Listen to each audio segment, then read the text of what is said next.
Chris Delaney was a sporty, energetic teen training to someday play in the Canadian Football League. He also loved volunteering his time as a firefighter. I knew I wanted to help people, and so I found my way of helping people through the fire department. So I knew that I really wanted to be a firefighter. I just enjoyed the thrill of it and the fact that you're riding the trucks just to go and help someone in their time of need. But all that came to a screeching halt at the age of 23. He was diagnosed with a degenerative eye condition. Chris was going blind.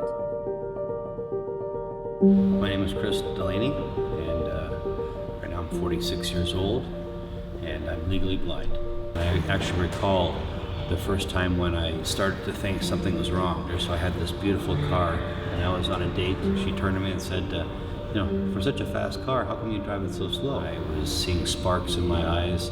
I was no longer able to see the lights at the intersection, and I phoned my mom and said, you and my sister have to come and get me. I can't drive home. I think something's wrong with my vision. That was the last time I drove. That was the last time I knew that I was no longer going to be the same Chris. I mean, I was catching footballs from 50 yards away, and now I couldn't catch a ball if you threw it to me from 5 feet. It was an incredibly difficult time for me.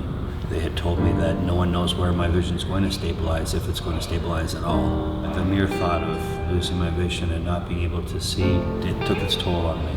As I looked around, everything I was ever interested in or even enjoyed what life was all about was gone. And here my life is just spiraling out of control.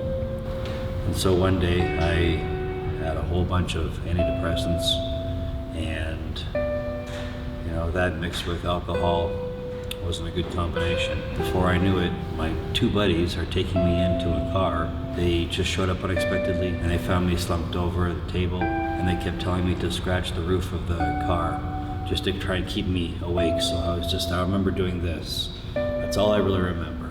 And these two guys weren't even expected to show up at my house, and if they didn't, I probably wouldn't be here today. And the sheer thought of that was enough to kick me in the butt. I went back to the gym. I said no more alcohol, no more beer, no nothing. And I turned to what I felt was the best thing I knew on how to overcome something. When you're dealing with something, try to find comfort in what it is that you love. And for me, it was athletics. And that's when I thought, you know, who really inspired me in life? And I thought of Rick Hansen and Terry Fox. And if there's a way that I can raise money and awareness, then maybe that's my calling. I decided to put together the Chris Delaney Vision Tour that would see me cycle across Canada, raising money for our research and creating awareness for my cause. Nobody believed in me. They said, Chris, you know, don't worry about helping other people, worry about yourself. Chris, you know, you're not a cyclist, you're never gonna make it. That's when you have to stop listening to what others say and know what you're capable of doing.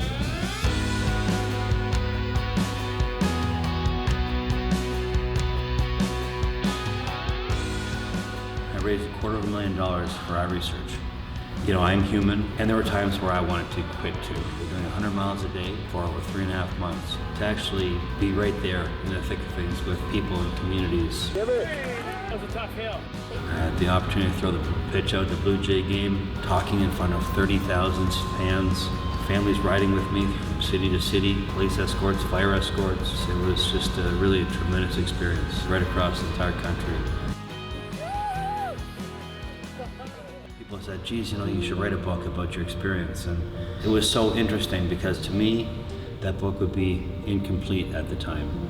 I needed to do more. One thing I wanted to do was I always wanted to run a marathon, but people said to me again, same thing, even after I did that incredible feat, that you know, you're a football player, you're a running back, you're not built like a marathon runner. I did the marathon in just under 5 hours, and 6 months later, competed in a bodybuilding competition in the light heavyweight class and won my whole competition. But there is just another opportunity to show people that if you want something bad enough and you're willing to work hard and you have the heart, then there's nothing you can't do. And when I go out speaking to kids in schools, it's funny, you know, I tell them when I had my eye problem, I thought my life was over. And when I look back now, really, it was just beginning. You know, there's gonna be a lot of good times and there's gonna be a lot of tough times in life, but then there's gonna be some even times. and just have faith that through those dark times, through those days, don't lose hope, don't lose faith, and just be confident that things will turn around. But you have to go out there and get it too. You have to work hard, you've got to be open to things, and you've ultimately say yes to things that you never would normally have said yes to. And just take risks, be courageous. Life is just too short, and you don't want to wake up one day, you know, when it's too late and you're too old, and you say, I wish I did that. I wish I took that initiative. I wish I had the opportunity back then. I really think that that's the biggest thing, because if I look back at my life, since I had my eye problem, if I said no because I'm not a cyclist, or no because I don't want to do a marathon, or no because I don't want to take a 4.5-hour commute in and out of Toronto every day, my life would be completely different, and I wouldn't be here right now with the ability to hopefully inspire, motivate, and help others.